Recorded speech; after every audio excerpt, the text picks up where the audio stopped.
In this short video, we will run through the 7 essential elements of effective remote instruction. More detailed information and lots of practical teaching tips are available on the Instructor's Guides page. To begin, rethink your teaching. You can no longer be the sage on the stage lecturing to your students while they scribble notes. It turns out that video conferencing through things such as Zoom is proving to be a very unsatisfactory replacement for the classroom. So rather than writing long lectures to fill up your assigned Zoom room time, you'll instead need to design lessons to guide your students through the course. And you will become the guide on the side, a facilitator. Each lesson might last over one day or over several days and will consist of 3 stages. Read, think, and do. This model aligns with cognitive learning theory because authentic learning occurs when information inputs are processed by the learner to produce refined outputs.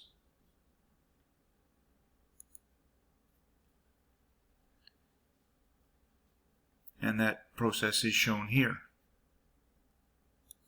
Also, when learners are processing information in challenging ways beyond rote memorization, they're committing it to long-term memory. And this sets up long-lasting cognitive frameworks which will help them navigate through the challenges of their lives and their careers. Choosing instructional tools wisely. Don't go trying to learn a brand new complicated technology if you don't have to. Instead, focus on being clear on giving your students the information they will need to accomplish your goals, and then give them interesting things to do with that information. Think about how you will assess their work and choose a simple medium that will help with that. When choosing technology, be mindful of these 5 things. How steep are the learning curves with the technology for you and your students? Is the technology supported? Is it accessible from people anywhere in the world? What is the pedagogical purpose? Is it helping you teach, or is it just bells and whistles? So think about the fit, not the features. At UBC, students are in revolt, and they're demanding tuition fee rebates because the emergency remote teaching through Zoom this past winter was so unsatisfactory. As stated earlier, an exclusive diet of Zoom lectures fails to deliver. So we need to mix it up. We are not in a sudden, unexpected emergency anymore. We now have time to plan our teaching differently. And several ideas are shown here on this page, and they are discussed in detail in our guides. During my first year of teaching, believe it or not, 38 years ago, my mentor said this to me: the less you talk, the more they will learn. I thought about it, and I realized that by just talking, I was not engaging their brains in a way that cognitive science shows is necessary. So I learned to talk a little bit and then give my students something structured to do so they could actually process the information. This was the thinking and doing part of the read, think, do model.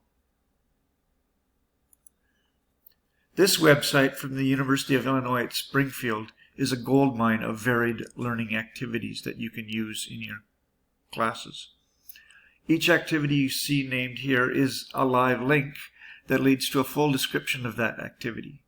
And you can find the URL to this page in the YouTube description of this video.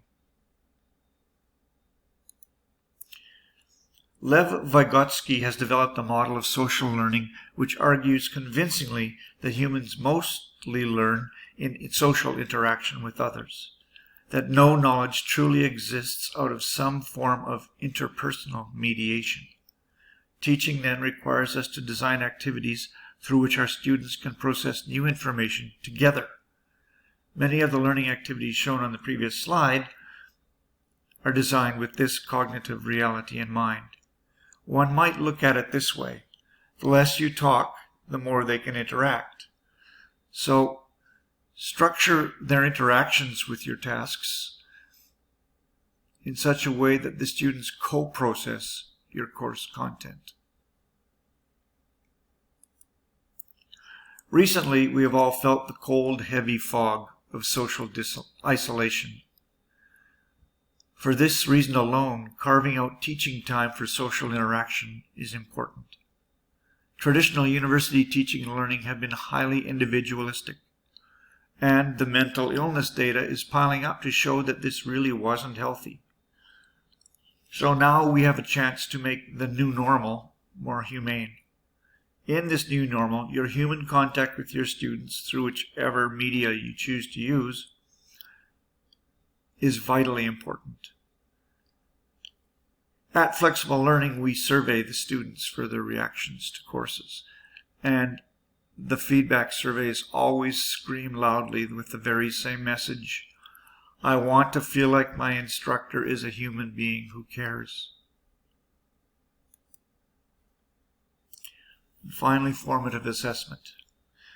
The day-to-day contact of face-to-face teaching is an informal way of getting a sense of how our students are doing. They ask questions, we see the puzzled looks in their eyes, we take attendance, we have the odd pop quiz, etc. In remote teaching, we need to formalize our formative assessments. We need to intentionally design frequent, quick, and efficient means for keeping in touch with how our students are doing. Our guides are full of many ideas for doing this, along with practical tips. And this slide is just to review these 7 basics, which can be for you a trusty roadmap towards teaching satisfaction and success in the remote environment.